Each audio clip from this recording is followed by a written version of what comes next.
नमस्कार महाराष्ट्र, स्वागत आहे तुमचं द एके टॉकच्या या मराठी पॉडकास्ट शो मध्ये. मित्रांनो, आजचा पॉडकास्ट फारच स्पेशल आहे. महाराष्ट्रामध्ये फार एक धडाडीचं नेतृत्व गेले काही महिन्यात तुम्ही पाहिलंच असेल. महिन्यात नाही, वर्षभरात तुम्ही पाहिलंच असेल. ओबीसी समाजाचा एक नेता, ओबीसी समाजाचा एक योद्धा, जो एक मेंढपाळ कुटुंबात त्यांनी जन्म घेतला आणि महाराष्ट्रात अशा काही गोष्टी घडतायत ज्यामध्ये त्यांचा खूप एक मोलाचा वाटा म्हणू शकतो. नमस्कार महाराष्ट्र, स्वागत आहे तुमचं द एके टॉकच्या या मराठी पॉडकास्ट शो मध्ये. जर तुम्हाला तुमचा व्यवसाय डिजिटली न्यायचा असेल तर द एके टॉक तुमच्यासाठी एक सुवर्ण संधी घेऊन आलेला आहे. तुमच्या व्यवसायाची सुरुवात कशी झाली, तुमचे कष्ट कसे होते, तुमचा व्यवसाय महाराष्ट्रातल्या प्रत्येक ग्राहकापर्यंत न्यायची जबाबदारी आमची असेल. द एके टॉकच्या या सुंदर अशा स्टुडिओमध्ये तुमचा पॉडकास्ट रेकॉर्ड केला जाईल. तर बुक करा तुमचं सीट आजच. घेऊया आकाशात उंच भरारी आकाश बरोबर.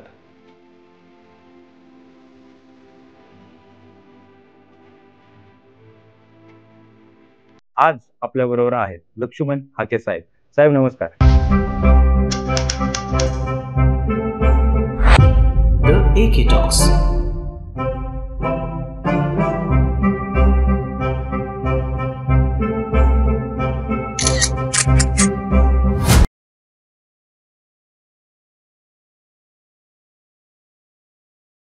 नमस्कार साहेब, कसं वाटतंय तुम्हाला द एके टॉकच्या मराठी पॉडकास्ट शो? खरं तर एक नवयुवक तरुण ज्यावेळी मीडियामध्ये एक आपली उमेद किंवा आपले करिअरला सुरुवात करतो त्यावेळी द एके टॉक पॉडकास्टमध्ये मला खरं तर ॲक्च्युली त्यांनी बोलवलं. पुण्यासारख्या एक विद्येचं माहेरघर असणाऱ्या शहरामध्ये आणि नव्यानं आय.टी. हब किंवा टेक्निकल दुनियेमध्ये पुण्याची ओळख ही जागतिक पातळीवरती आहे आणि अशा शहरामध्ये एक मीडियामध्ये काम करून एक स्वतःच्या करिअरला सुरुवात करणारे आमचे मित्र कुंभार साहेब आहेत आणि त्यांच्या पॉडकास्टला आज आम्ही आलेलो आहोत. आणि थोडासा असा हलका फुलका मी एक चळवळ्या कार्यकर्ता आहे. ग्रामीण भागामधल्या सर्वसामान्य कुटुंबियामधल्या सामाजिक न्यायाच्या प्रतीक्षेमध्ये असणाऱ्या लोकांच्या संदर्भात मीही कार्य करणारा एक सर्वसामान्य कुटुंबामधलाच कार्यकर्ता आहे. आणि चला आज आम्ही एकमेकाशी आज आम्ही संवाद होतोय आणि पुण्यासारख्या शहरात औंधमध्ये आम्ही बसलेलो आहोत. एका बाजूला ग्रामीण भाग आहे, एका बाजूला अनेक प्रकारचं काबाड कष्ट करणारी मंडळी आहेत, एज्युकेशनसाठी धडपडणारे तरुण आहेत किंवा एक चांगल्या पद्धतीचं जीवन जगता यावं म्हणून रात्रंदिवस मेहनत घेणारे ग्रामीण भागातले तरुण आहेत आणि एका बाजूला शहरी भागामध्ये आम्ही आहोत आणि अशा अनुषंगाने आम्ही गप्पा मारतो आहोत. फार मोठी गोष्ट आहे द एके टॉकच्या या मराठी पॉडकास्ट शो साठी. मी ज्यावेळेस माझ्या या करिअरची सुरुवात केली होती मराठी पॉडकास्ट शोची, हिंदी पॉडकास्ट शोची, त्यावेळेस मी एक लाईन मेन्शन केली होती. ती लाईन अशी होती की मराठी माणसाने मराठी माणसाला सपोर्ट केला पाहिजे. पण आज एवढा मोठा प्रोटोकॉल असतानाही तुम्ही तुमचा वेळ काढून या छोट्या अशा स्टुडिओमध्ये आला, त्यासाठी तुमचे खूप आभार साहेब. मी माझ्या प्रश्नांवरती येतो. साहेब, बरेच महिने झाले मी न्यूजमध्ये पाहत आहे, लोकांच्या मनातला प्रश्न पहिला की आरक्षण म्हणजे काय? आरक्षण म्हणजे काय की आरक्षण आरक्षित ठेवणे किंवा आरक्षण किंवा रिझर्वेशन करणे. जर एखाद्या रांगेमध्ये आपल्या पाठीमागे जर एखादी महिला उभी असेल तर आपण मानवतावादी दृष्टिकोनातून त्या महिलेला म्हणतो की यू कम फर्स्ट, बरोबर, किंवा तुम्ही पुढे या हो आणि तुम्ही माझ्या पुढे जाऊन ती गोष्ट तुम्ही काय करा. आरक्षण हे भारतापुरता विचार करायचं झालं तर या भारतामध्ये ज्या ज्या लोकांना इथल्या व्यवस्थेमध्ये मानवतेची वागणूक नाकारली गेलेली होती, या भारतीय समाज व्यवस्थेमध्ये ज्या ज्या लोकांकडून सेवा करून घेतली गेली होती, ज्यांची पिळवणूक केली गेली होती किंवा त्या समाजामध्ये जन्माला येण्यानं त्यांच्या शिक्षणावरती मर्यादा होत्या, त्यांचं चांगलं राहणीमान किंवा चांगलं घर बांधणं किंवा चांगले कपडे घालणं किंवा चांगली उपजाऊ जमीन त्याच्याजवळ असणं किंवा संपत्ती धारणा करणं किंवा एक इज्जतीनं सन्मानानं जगणं, या सगळ्या गोष्टींपासून खूप दूरवर असणारा या भारतीय समाज व्यवस्थेमधला घटक, ज्यांना क्षुद्र म्हटलं गेलं, ज्यांना स्पृश्यता पाळली गेली, त्या लोकांना दलित लोकांना म्हटलं गेलं किंवा बलुतेदार अलुतेदार, बरोबर, किंवा भटके विमुक्त जाती जमाती मधली मंडळी, ही जी काही एक भारतीय समाज व्यवस्थेचे स्तर आहेत मग देशाला स्वातंत्र्य मिळाल्यानंतर इथं लोकशाही अडॉप्ट केली गेली. लोकशाही अडॉप्ट केल्यानंतर या लोकशाहीमध्ये सर्व लोकांना एक इज्जतीचं सन्मानाची वागणूक या स्वतंत्र भारतामध्ये मिळायला हवी. मानवतावादी दृष्टिकोनातून ईच अँड एव्हरी सेक्टरकडे पाहण्यात यावं. या दृष्टिकोनातून मग 15/4/16 घटनेचं कलम काय सांगतं की भारतातले सगळे इक्वल आहेत, म्हणजे सगळे समान आहेत. बरोबर. पण त्या समान पातळीवर आणण्यासाठी काही सोशली हँडिकॅप्ड आहेत. तो सोशली हँडिकॅप्ड कोण? SC, schedule caste, schedule tribes आणि OBC या सगळ्या लोकांना एक प्रोटेक्टिव्ह म्हणण्यापेक्षा प्रोटेक्टिव्ह डिस्क्रिमिनेशन. ओके. म्हणजे कसं की संविधानानं भारतीय लोकशाहीनं सांगितलं की ही लोक विकासाच्या प्रक्रियेपासून, सिव्हिलायझेशन पासून, एज्युकेशन पासून खूप दूर आहेत. तर त्या लोकांना या प्रवाहात सामील करून घ्यायचं असेल तर त्यांना रिझर्वेशन ही पॉलिसी, कोटा ठरवून दिला पाहिजे. बरोबर. त्यांना इज्जत दिली पाहिजे. त्यांच्या बाबतीमध्ये न्याय हक्काच्या अधिकाराविषयी काही फास्ट ट्रॅक कोर्ट किंवा त्यांचे काही कायदे, कानून, कलम, जसा की दलित समाजाच्या बाबतीमध्ये अॅट्रॉसिटी ऍक्ट आहे. तर हे सगळं प्रावधान आहे. बरोबर. हे सगळं मानवतेच्या दृष्टिकोनातून या भारतामध्ये या गोष्टी चालू आहेत. बरोबर. आणि आरक्षण ही पॉलिसी काय फक्त भारत हा एकमेव देश नाही. जगामध्ये 119 देशामध्ये आरक्षणाची पॉलिसी. ओके. जपानमध्ये आहे, अमेरिकेमध्ये आहे, 119 देशामध्ये. बरोबर. आणि मग भारतीय समाज व्यवस्था तर हजारो वर्षाच्या व्यवस्थेमध्ये, सामाजिक उतरंडीमध्ये बंदिस्त झालेली आहे. बरोबर. भारतामध्ये तर हे होणंच आहे. याला रिझर्वेशन असं. तर मी माझ्या पुढील प्रश्नावरती येतो की आम्ही 90 सालचे सर्व जन्म घेतलेले विद्यार्थी, स्टुडंट म्हणू शकतो.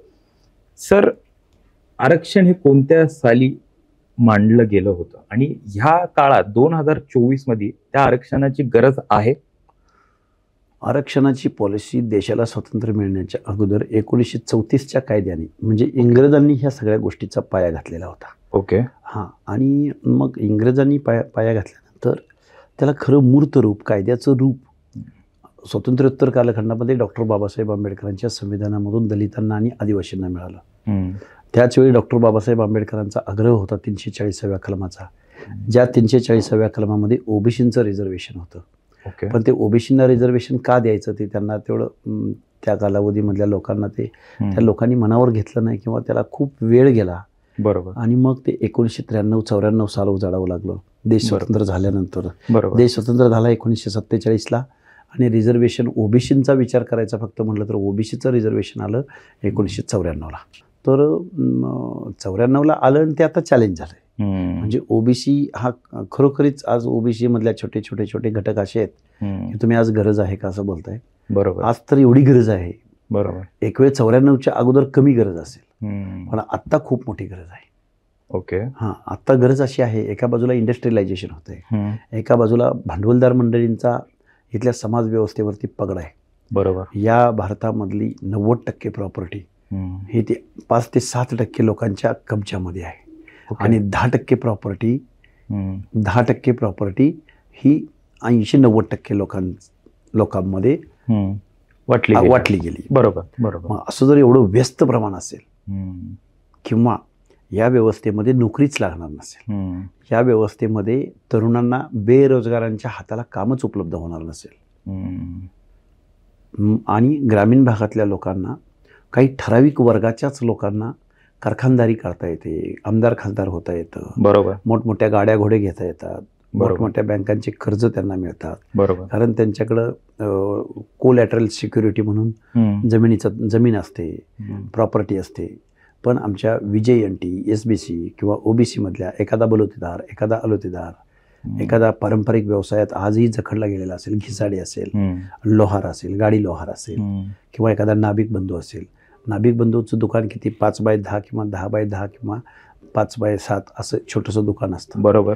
त्या माणसानं जर एखादं $1,00,000-2 लाख रुपये कर्ज घेऊन एखादं ACचं दुकान सुरू करायचं म्हटलं तर त्या माणसानं कोलॅटरल सिक्युरिटी त्या बँकेला कुठली द्यायची? बरोबर. त्याच्याकडे जमीन नाही, त्याच्याकडे जागा नाही, तो सेवा देणारा घटक आहे. मग त्याला शासनानं या भारताचा नागरिक म्हणून किंवा त्याला चांगलं तो नागरिक घडावा किंवा त्याच्या आयुष्यात एक चांगल्या पद्धतीचं एक विन सिच्युएशन यावी, यासाठी त्याला प्रोटेक्ट करणं आवश्यक आहे. अर्थातच.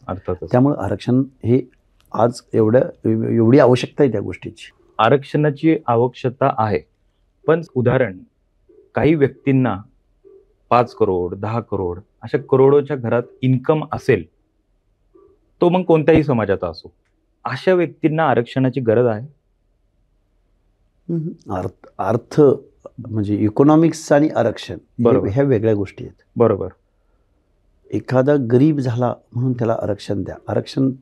आरक्षण त्या गोष्टीसाठी नाही आहे.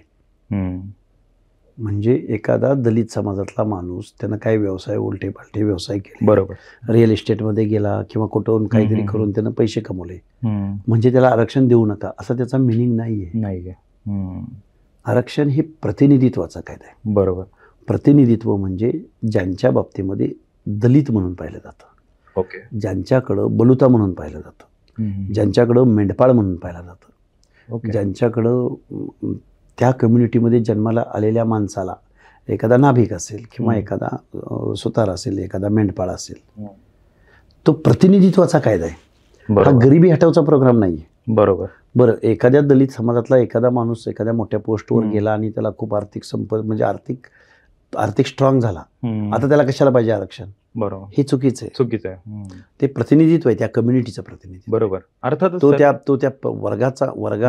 वर्गाचं प्रतिनिधित्व करतोय. बरोबर. आणि तो प्रतिनिधित्व करत असताना त्याच्या वर्गाच्या मनामध्ये एक भावना निर्माण होते की आमच्यातलाही एक माणूस कलेक्टर झालाय किंवा आमच्यातलाही माणूस एक इंजिनियर झालाय. बरोबर. मग तो त्याच्या सोसायटीमध्ये वावरत असताना तो म्हणतो की आम्ही कुठं गुणवत्तेला कमी नाही आहोत किंवा आमच्या बाबतीत असं कुठं डिस्क्रिमिनेशन नाही, आमचीही पोरं आता हुशार झालेली आहेत, गुणवान आहेत. बरोबर.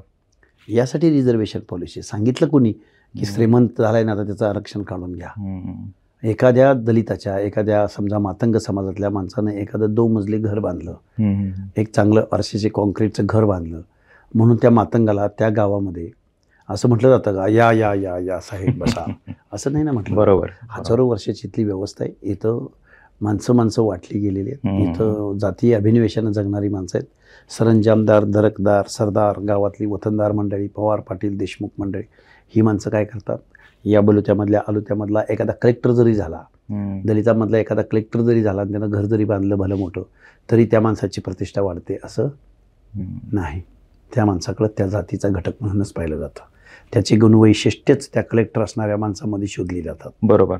तर गावामधल्या मातंगवाड्यातला हा मुलगा आहे, बरोबर, तो कलेक्टर झाला म्हणून त्याचं स्वागत गावात असं हसतमुखानं होत नाही होत. त्याचं स्वागत असं होतं की आरक्षण होतं म्हणून आरक्षणाच्या माध्यमातून तो पुढे गेला. थोडंसं मी महाराष्ट्र सरकारच्या काही योजनांकडे येतो.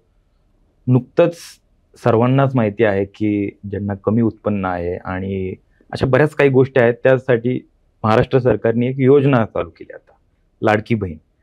ह्याच्यावरती तुमचं काय म्हणणं? नाही, मला वाटतं असं 1500 रुपये वगैरे देऊन काय करणार आहात? त्यांची क्रयशक्ती वाढवा, त्यांच्या एज्युकेशनसाठी प्रॉपर तुम्ही त्याची पेरणी करा. महिलांचं शिक्षणामधलं गळतीचं जे प्रमाण आहे 10वी 12वी नंतर 70-80% महिलांचं एज्युकेशनमधला ड्रॉपआउट होतो. बरोबर. गळती होते. मग ती महिला कुठल्या आहेत?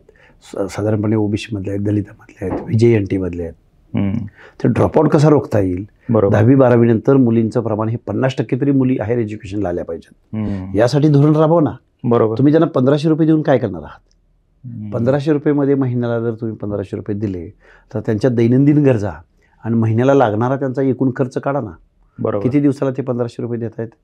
एक महिन्याला. हो. 1 महिन्याचा खर्च काढा बरं. तुम्ही देऊन कुठून आणणार आहात पैसे? बरोबर. पण त्यांची क्रयशक्ती वाढली, बरोबर, तर तुम्हाला 1500 द्यायची आवश्यकताच नाही ना. नाही.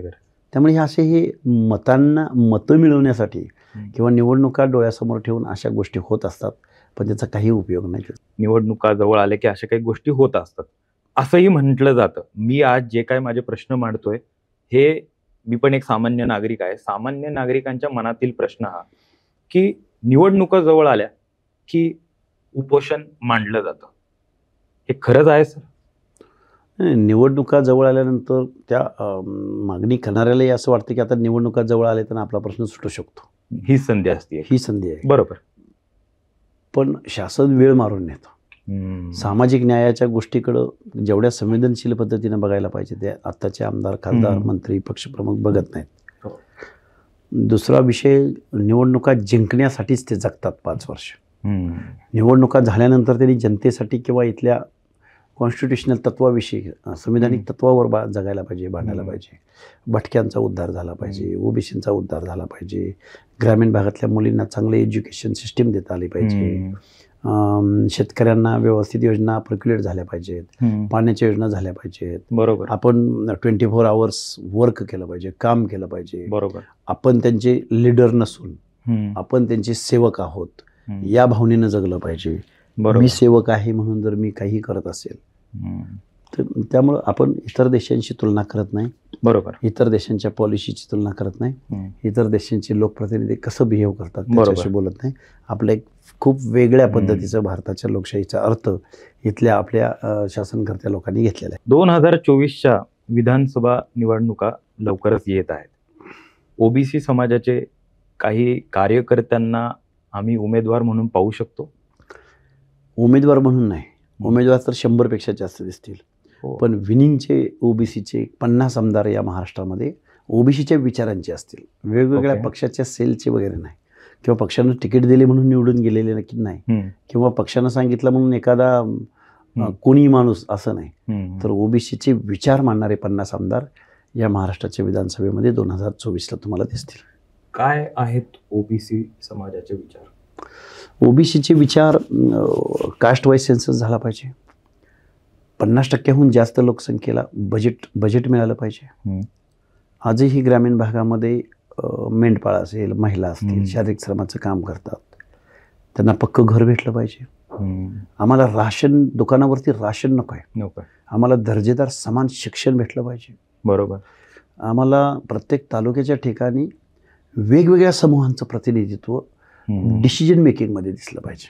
बरोबर. प्रत्येक समूहाचा एक प्रतिनिधी. बरोबर. बरोबर. त्यांच्या काय समस्या आहेत, त्यांच्या काय अडचणी आहेत, आणि आम्ही इम्पेरिकल डेटा कलेक्ट करू पहिला. बरोबर. महाराष्ट्राची सोशिओ इकॉनॉमिकल कंडिशन, कोण मागास आहे, कोण आगाप आहे, कोण फॉरवर्ड आहे, कोणाची काय परिस्थिती आहे, मग त्याच्यावरती आम्ही धोरण ठरवू. त्यात जर आम्हाला असं वाटलं की विजय लोकांना आजही राहायला घर नाही, पहिलं घराची एक स्कीम आणून टाकू पटकन. बरोबर. 4.5 लाख करोड पैकी एक 200-300 करोड रुपये आम्ही विजय अप्रवर्गासाठी यावर्षी खर्च करू, दुसऱ्या वर्षी ब प्रवर्गासाठी करू, त्याच्या पुढच्या वर्षी सी प्रवर्गासाठी, दरवर्षी एक प्रवर्ग घेत जाऊ. बरोबर. 1 वर्ष बलुतेदारांसाठी करू. बरोबर. बरोबर. लागतं काय? बरोबर. महाराष्ट्रातल्या प्रत्येक जिल्ह्याच्या ठिकाणी ओबीसीसाठी वसतिगृह उभं करू. हे फक्त ओबीसी समाजापुरतच मर्यादित असेल? ओबीसी समाजापुरतं मर्यादित असण्याचं कारण नाही. हे बघा, इथली व्यवस्था राबत असताना सोशल वेलफेअर असतं, सोशल असिस्टन्स असतो, आणि मग रिझर्वेशन पॉलिसी असते. ओके. रिझर्वेशन पॉलिसी मुळच इथला विकास होतो हे कोणी सांगितलंय? रिझर्वेशन हे प्रतिनिधित्वासाठी दिलेला एक ऑप्शन आहे. एक दलितांकडे पाहत असताना, ओबीसींकडे पाहत असताना त्यांना पण आपल्याला या प्रक्रियेत सामावून घ्यायचा आहे यासाठी तो ऑप्शन आहे. बरोबर.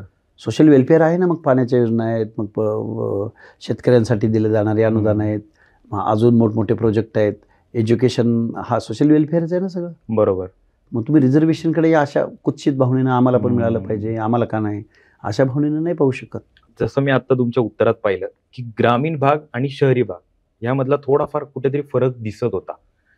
माझा पुढील प्रश्न की कोणतंही उपोषण होतं, कोणतंही आंदोलन होतं, हे जास्त करून शहरी भागात मोठ्या प्रमाणात केलं जातं. याचं काही कारण आहे सर? नाही, शहरी भागात म्हणण्यापेक्षा शहरी भागात प्रशासन असतं, शहरी भागात लोकप्रतिनिधी राहतात, शहरी भागामध्ये शासन, प्रशासन आणि न्याय व्यवस्था आणि मीडिया या 4 गोष्टींचा संगम शहरात असतो. बरोबर. आणि मग 4 गोष्टी असल्यामुळं शहरामध्ये होतात आंदोलन. बरोबर. मनोज जरांगे पाटील हे बऱ्याच वेळा बोलले आहेत की लक्ष्मण हाके साहेब हे माझ्या भावासारखे आहेत, मित्रासारखे आहेत. बरोबर. जस्ट इमॅजिन, तुम्ही दोघं जर मित्र असले असते तर कशी मैत्री असली असती तुमची? एक सामाजिक भाव सोडून एक कॉलेजमध्ये मित्र म्हणू शकतो आपण, कसे असले असते? मुळात जरांगे पाटीलांचं शिक्षण काय झालं हेच मला माहिती नाही. ओके. मी ग्रॅज्युएट आहे, पोस्ट ग्रॅज्युएट आहे, पुण्यासारख्या फर्ग्युसनमध्ये शिकलोय नशिबानं, कारण माझी एवढी परिस्थिती नव्हती, पण अर्न अँड लर्नमधून मी पुढे आलो. मे बी त्यांचं जे एज्युकेशन असतं तर आमची कुठेतरी मैत्री झाली असती.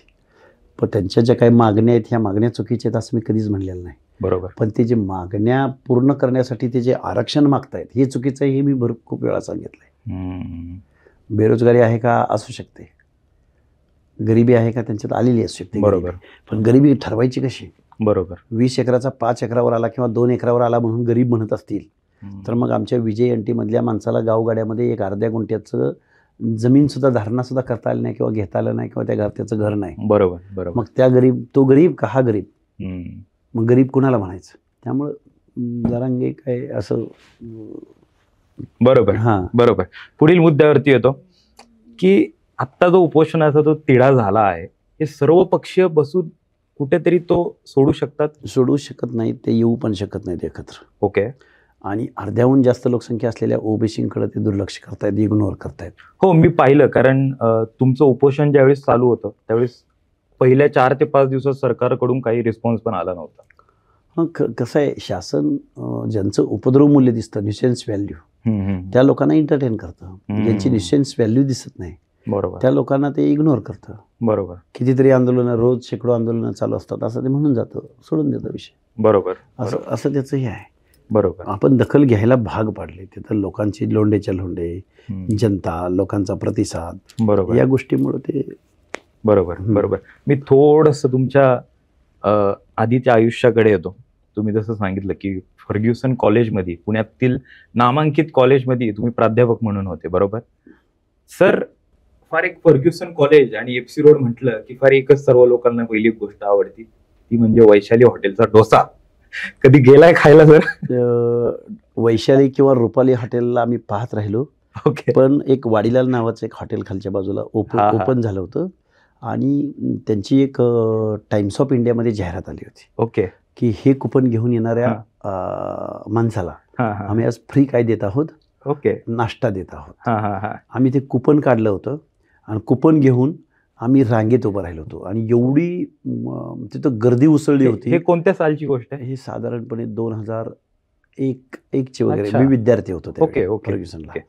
तर आम्ही एवढी गर्दी उसळली तिथं की त्यांना गेट लावावं लागलं. कारण फर्ग्युसनची मुलं, मॉडर्नची मुलं, परत SP कॉलेजची मुलं, प्रत्येक जण सायकली घेऊन, सगळ्या सायकली अशा रांगेत उभ्या होत्या आणि सगळ्या कॉलेजेसची मुलं त्या वाडीला या हॉटेलवरती अशी बाहेर अक्षरशः त्या कंपाऊंडवरती एखादी यात्रा भरावी, त्यांना गेट बंद करावं लागलं.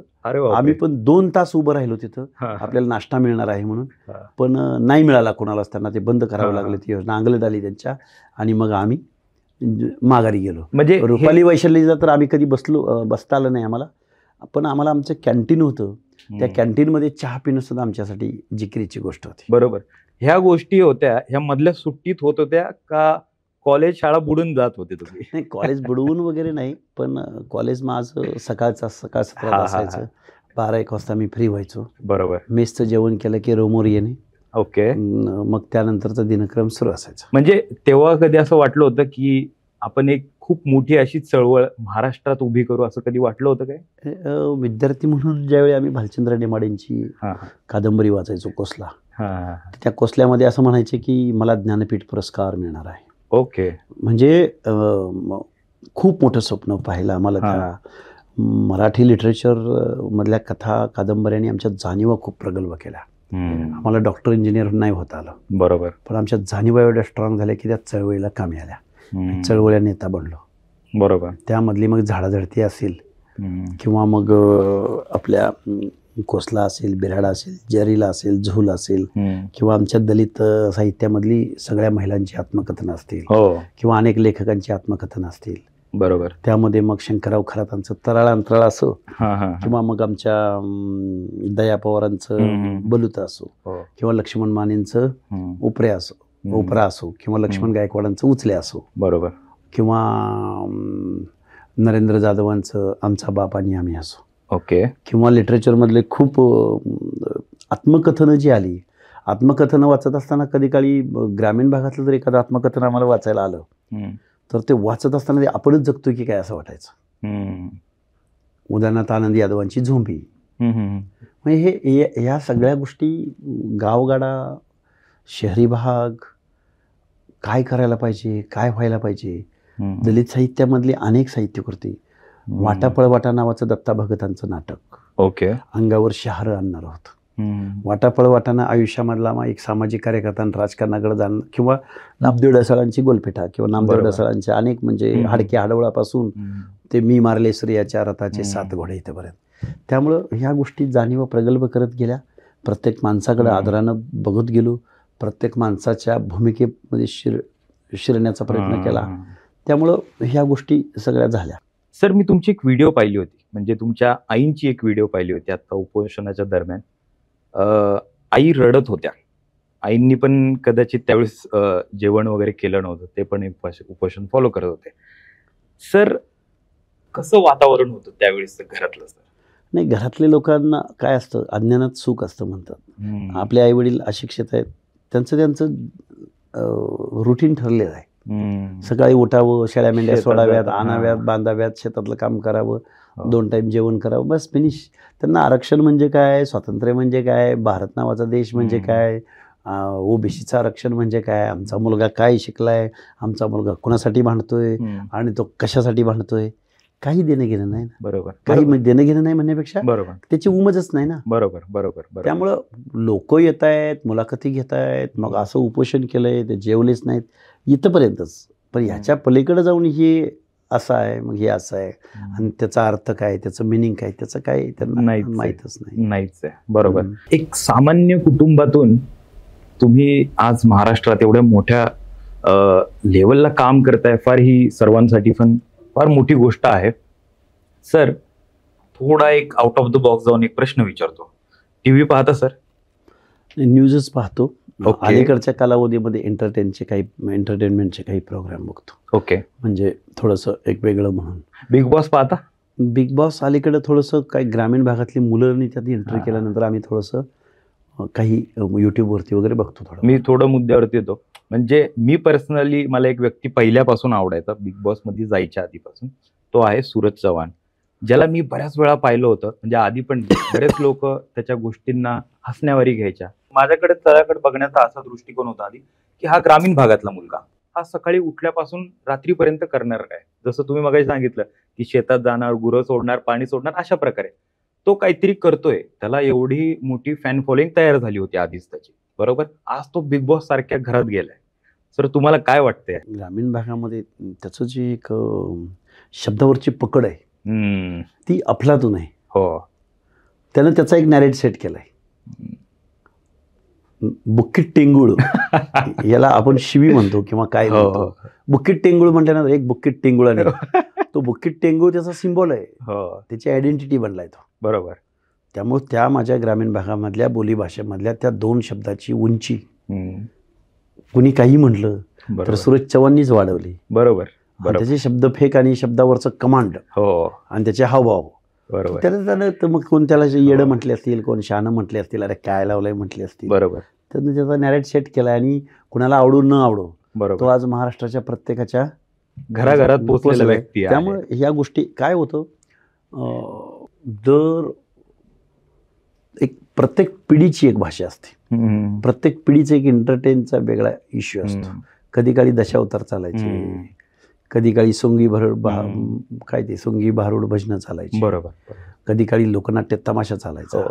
त्याचं परत त्याचं जागा परत ऑर्केस्ट्राने घेतली, त्याची जागा परत त्या डॉल्बी डान्सनं घेतली, त्याची जागा पुन्हा आता सोशल मीडियावरच्या त्या टिकटॉकनी घेतली. टिकटॉक बॅन झाल्यानंतर पुन्हा रील्स आल्या, शॉर्ट्स व्हिडिओ युट्यूब आले. म्हणजे हे प्रत्येक पिढीची भाषा बदलते. मग भाषा बदलली किंवा त्याचं ते स्वरूप बदललं की मग त्याचे वेगवेगळ्या कला जन्माला घेतात. अर्थात. मग त्या कलेमध्ये हा बसू शकतो किंवा असू शकतो. अर्थात. त्यामुळं सूरज चव्हाणला पण फॉलो करणारा खूप मोठा क्राऊड आहे. त्यामुळं ही परिस्थितीची माग आहे, त्यामुळे ते परिस्थितीच्या ह्याच्यामध्ये तो बसलाय. अर्थातच सर, बुक्कीट टेंगुळ म्हणजे सूरज चव्हाण ह्या व्यक्तीला द एके टॉकच्या या मराठी पॉडकास्ट शो कडून खूप साऱ्या शुभेच्छा. आणि द एके टॉकचा सूरज चव्हाणला आणि सामान्य माणसांना नेहमीच सपोर्ट असणार आहे. भारतामध्ये किंवा महाराष्ट्रामध्ये गेले काही महिने झालं, गेले काही वर्ष झालं, महिलांच्या सुरक्षेबाबतीत खूप काही प्रश्न बाहेर पडायला लागले आहेत. तुम्ही या गोष्टींकडे कसं पाहता? महिलांकडे पाहण्याचा दृष्टिकोनच इथल्या व्यवस्थेचा आजही तो बदलायला तयार नाही. पण याच्या पलीकडे अशा घटना ज्यावेळी घडत असतात त्याचं लोकेशन आणि त्याचा तो एरिया असतो, तो एरिया हा स्लम्समध्ये असतो किंवा घरामधलं असुरक्षित वातावरण, घराच्या भोवतालचं त्या वातावरणातलं कायदा आणि कायद्याचा धाक नसणं किंवा खूप मोठ्या प्रमाणात गरिबी, बकालावस्था आणि मग एकूण अशा सगळ्या परिस्थितीमध्ये अशा घटना खूप घडतात आणि अशा घटना घडण्यामागं इथली व्यवस्था जबाबदार आहे.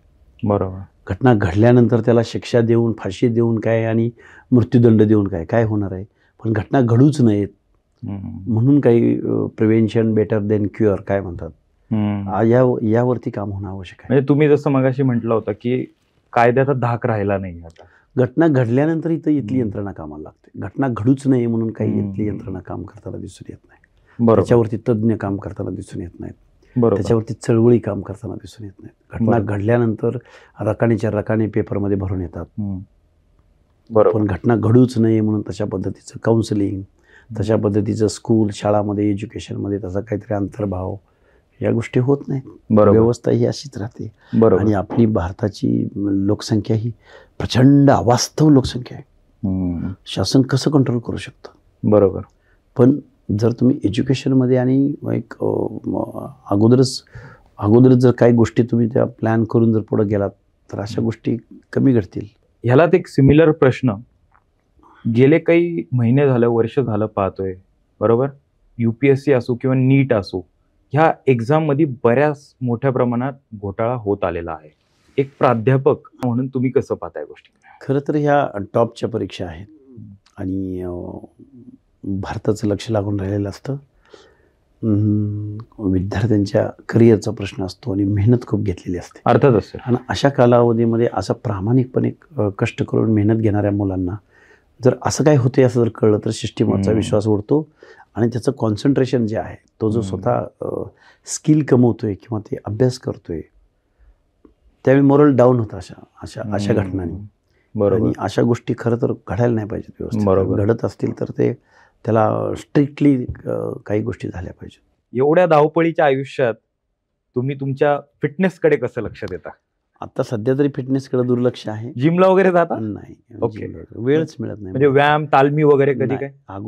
अगोदर व्यायाम वगैरे रेग्युलर केलेला आहे, पण आता अलीकडच्या कालावधीमध्ये जिम, व्यायाम वगैरे काही नाही. ओके. पब्लिकमध्ये गेल्यानंतर चालणं होतं, रॅलीज होतात, भाषण होतं, हे होतं ते, म्हणजे पब्लिकमध्येच असल्यामुळं असं काही वेगळं काही करावं असं वाटलंच नाही कधी. वाटलं नाही म्हणजे तशी शरीरानं कधी रिक्वायरमेंट पण नाही आपल्या बरोबर. शरीरामध्ये. आपलं खूप पोट सुटलंय, आपण स्थूल झालेलो आहोत, आपण अशा गोष्टीची आवश्यकता नाही आम्हाला. कारण आम्ही रात्रंदिवस आम्हाला झोप 2 किंवा 3 तास, रात्रीच्या 1-1 वाजता सभा होतात, बरोबर, मीटिंग होतात, सकाळी 8-9ला लोक परत बाहेर गर्दी येऊन बाहेर थांबलेले असतात. आम्ही असं पाहतो ना की मोठे मोठे जे नेते आहेत त्यांचं डाएट वगैरे पूर्ण असं शेड्यूल असं, आपलं आहे काय असं डाएट वगैरे? काही नाही, सकाळी उठायचं, जेवण मिळालं ठीक, नाही मिळालं चाललो. कधी कधी दिवसभर मिळत नाही, कधी कधी 2 टाइम 1 टाइम मिळतं. जिथं जसं असेल तसं. आयुष्याची भूक वेगळी आहे, वेगळी आहे, रिक्वायरमेंट वेगळी आहे. आमच्या समोर दिसतात ते गावगाड्यातली माणसं, कष्ट करणारी माणसं, मेंढ्या राखणाऱ्या महिला, शेतातनं मळ्यातनं जनावर घेऊन येणाऱ्या महिला, घरामध्ये जळण तोडणाऱ्या महिला, घराच्या आजूबाजूला झाडलोट करणाऱ्या महिला, गायींची धार काढणाऱ्या महिला, म्हैशींचे कळपच्या कळप घेऊन जाणाऱ्या महिला, बरोबर, डोक्यावरती वैरणीचा बोजा घेऊन तिकडून चालत येणाऱ्या महिला, रोडनं जात असताना शाळा सुटल्यानंतर बॅगा घेऊन सायकलीवरती येणाऱ्या 15-15, 20-20 अशा मुली तिकडून येत असतानाच्या, बरोबर, मुलं. आणि मग एकदम सकाळचं पहाटे जर तिकडं चाललो असेल तर काही मुली पॅन्ट शर्ट घालून डोंगराच्या उतारानं अशा त्या रनिंग बिनिंग करा. हे आमचं जग आहे. त्यामुळे मला डाएट करा, जिमला जावा, अजून काय करा, हे जग नाही आहे. आम्ही काम करतो ते ह्या शोषिताचं, वंचिताचं, ग्रामीण बेस्ड लोकांचं, बरोबर, ज्यांना इथला कायदा संवेदनशीलपणे पाहत नाही, बरोबर, ज्यांच्याकडे शासन संवेदनशीलपणे पाहत नाही, बरोबर, ज्यांच्याकडे इथली व्यवस्था संवेदनशीलपणे पाहत नाही, अशा लोकांसाठी आम्ही काम करतोय. बरोबर बरोबर. अर्थात सर, ज्यावेळेस तुम्ही स्टुडिओमध्ये आला तेव्हा तुम्ही छान असा एक समोस्याचा आस्वाद घेतला तुम्ही, त्यावरूनच मला काही गोष्टी समजल्या. तुमचे बरेच असे इंटरव्ह्यू झाले आहेत, पॉडकास्टही झाले असतील, पण सर द AK टॉकच्या या मराठी पॉडकास्टचा होस्ट आकाश कुंभारला तुम्ही वेळ दिला त्यासाठी आभार. एक शेवटचा प्रश्न की काय ऍडवाइस देतील आकाशसाठी? ॲडवाईस पब्लिकचा व्हॉइस बना, हम्म, प्रोफेशनल लोकांचा तर व्हॉइस बना किंवा हायफाय क्राऊडचा तर बनाच, हम्म, पण ग्रामीण भागातनं येणाऱ्या किंवा शोषित वंचित घटकातून येणाऱ्या माणसाला विशेष करून त्याला जाणून घेण्याचा हो. प्रयत्न करा. बरोबर म्हणजे सिस्टीम कळेल, व्यवस्था कळेल इथली. बरोबर. मग रिझर्वेशनपासून आपल्या मुलाखतीला सुरुवात झाली, हम्म, ती अगदी शेवटी आपण का, कसं, कधी, केव्हा, कुठं या सगळ्या प्रश्नांची उत्तरं तुम्ही कव्हर करायचा प्रयत्न केला. हो. तुम्हाला हार्दिक शुभेच्छा आणि सर्व लोकांना समजून घेण्याचा प्रयत्न करा. Thank you so much sir. Thank you धन्यवाद. So much Thank you. आल्याबद्दल.